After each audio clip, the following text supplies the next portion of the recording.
Hey trolls, and welcome to another episode of Finance Troll. I'm your chieftain, Matt, here to get you out of that cave. Now let's talk a little bit about Stock Market 102. Stock Market 101 was a video that I shared yesterday.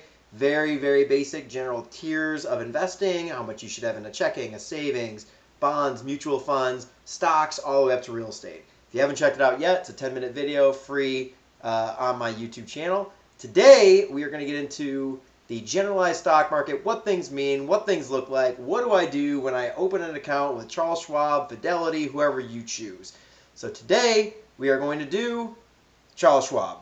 Now, there's a lot of different options on what you can invest in. And like I said in the video yesterday, I would start if you have an investment history of nothing. You have no idea what to do, you've never invested in stocks before. First thing you need to do is find ETFs or a mutual fund. What is a mutual fund? A mutual fund is a group of stocks bundled together with like intentions, right? They're large cap stocks, they're small cap stocks, they're growth stocks, they're value stocks, they're dividend stocks. Whatever you want to invest in, there is a mutual fund out there for that.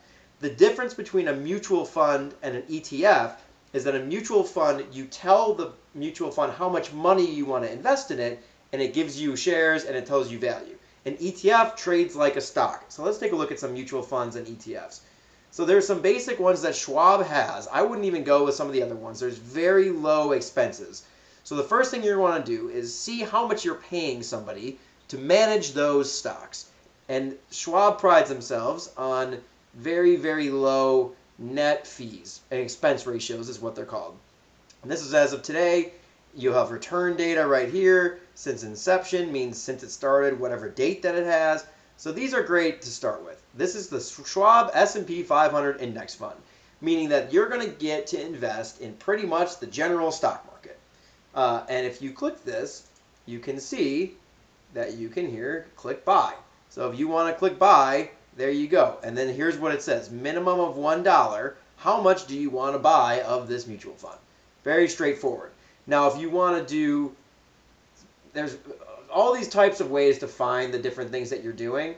And like I said, down here, all I would do is kind of look through. There's 5,800 mutual funds.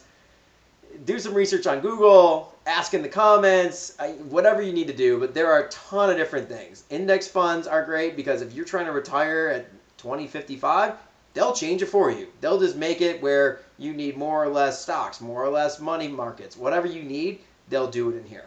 All the way down to small company, international, large company. I said the world is your oyster with a mutual fund. If you want to go instead with the ETFs, the difference here, and we'll go in the Schwab ETFs, it's identical. It's exactly the same. You're going to have the broad market, large cap, dividend market, small cap, all the different things that we just talked about. The difference here is that there is a specific price associated with that. So instead of saying, here, mutual fund, I want to give you 10 grand. Instead, you have to trade it as a stock. So you have to do the math of like, okay, well, $10,000 divided by $26 a share is 487 shares. Buy that many shares. So that's the only difference. The expense ratios are basically the same. They're very, very low. And I highly recommend that you look into these. Now, again, full disclaimer, I am not a licensed broker. This is my opinions only. Take it as you will. You want real help, you can call some of these guys at Schwab, and they will walk you through this in more detail. This is just my opinion. I've been doing this for a long time. The next level up from that is buying individual stocks. Well, before we get into that, if any of these has a dividend, which I think a lot of these will, but say that some of these have a dividend. If you go to the SEG and you can, here's all the different information about it. You can look over here at distributions and yields. This is what a dividend is. They call it a distribution, but it's a dividend, right? So right now you're getting a 0.4%, 3-cent dividend.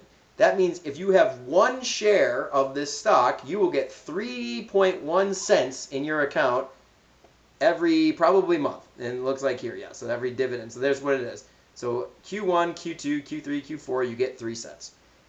There's allocations where you can choose whether that gets reinvested. So if you have one share and you get a dividend, now you have 1.03 shares. You can do that kind of stuff. So very important to know that that's what that means here. There's some information about NAV. This is the fair market value of it. You have lots of different things that you can read. There's insights. There's expert opinions. get all of this. The main thing is this right here. You are doing an ETF because you want to do none of the work. You want to let professionals pick your stocks, and you want to sit back and let it do its thing. So that is what the ETFs or the market. If you use certain products, or you bought a Tesla and you love Tesla, you think Tesla is incredible, well, then what you can do is you can research stocks specifically. So if you want to research a specific stock, you just got to put their symbol in, and then all of this information will come up. You can check over here, see what Schwab thinks of the stock. Schwab isn't so happy with Tesla right now. Morningstar, not very happy with Tesla right now, right? So like, maybe you listen to them, maybe you don't, right? That's up to you. You are the master of your ship. You are the master of your Chol chieftain kingdom. You do what you need to do. But there is a lot of information here for you to look at. There is, the other thing I always look at too is down here in again, dividends. Tesla does not pay a dividend. Expected earnings is very important. If you click more, you can kind of see historically how Tesla has done. To me, we'll get into this in another video, how you read this, but to me, when this flattens out, red flags are going off for me. That's a separate video. Either way, you want to trade a specific stock, all you do is click buy, and you over here too, you can do quantity, and you can say, hey, I want to invest $1,500 at 402 a share. That is 3 shares. There you go, spits it right out, so then you click apply and you buy it right there. I do not want Tesla shares, and I have only $8,000 in the account of cash. So that's an option there. You can try some stocks. If you want to allocate, this is on you to figure out. Say you have $10,000 that you want to invest. To me, if I've never done this before, I'm using the ETFs and the mutual funds, and I'm going to separate out based on risk. And you can do 40% large cap, 30% mid cap, 10% small cap, 10% international. That's a very standard way to do this. Again, I'm not a broker, so don't listen to me. Just do your own research. But that is a standard way to allocate your funds, and that's pretty straightforward. Again, going back to this research tool, there are something called a screener. If you want to run a screener, what this will do is look for certain things that you want. I have a growth screener that I look at a lot that looks at stocks that are over a certain price, have over a certain amount of volume, they have lots of revenue growth and lots of revenue growth year over year, and they're priced way above some of these moving averages. This is way advanced at some of the stuff that you guys will be looking at, but say you want to do some screeners, that's in here as well. That, again, will probably be a separate video. But what I use this for is I look for earnings that have been blowing the doors off, but see, I don't like this. I don't like this stuff. But again, how we fund growth stocks, that will be a separate video. Once you have your stocks in your portfolio, there are ways to trade them. You can do some selling of your stocks, and there's a lot of different ways to do it. So if you've already bought it, I taught you guys how to buy it. If you want to sell your 15 shares, there's something called the stop.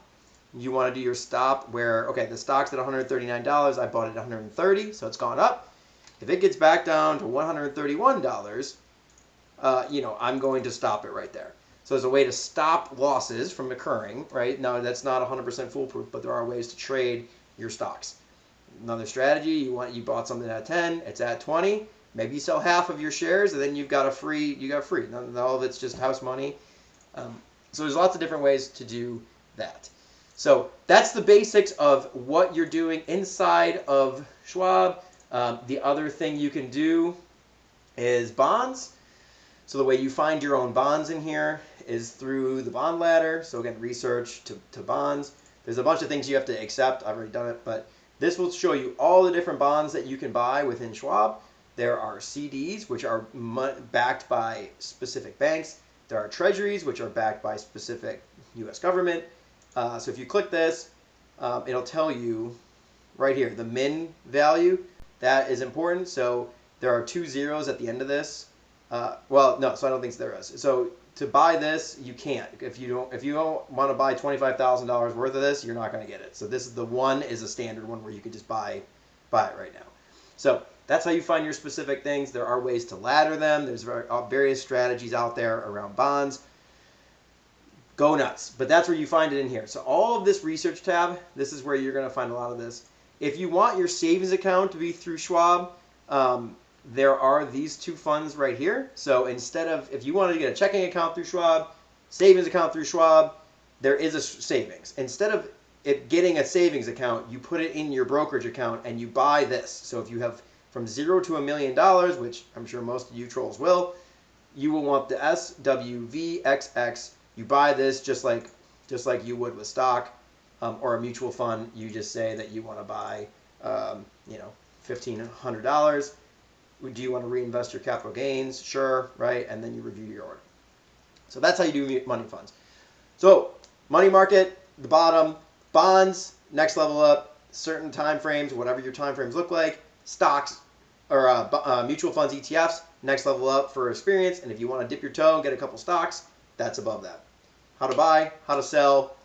If you guys have any other questions, let me know in the comments, but hopefully this helps. And then the next video, we'll probably go the next step further, and we will talk about finding exciting stocks and some growth stuff with some of that 10% of your money that you're willing to maybe look at risking a little bit more, making a little bit more. Let's find those stocks. Thank you guys. This has been Matt, the Finance Troll. Until next time.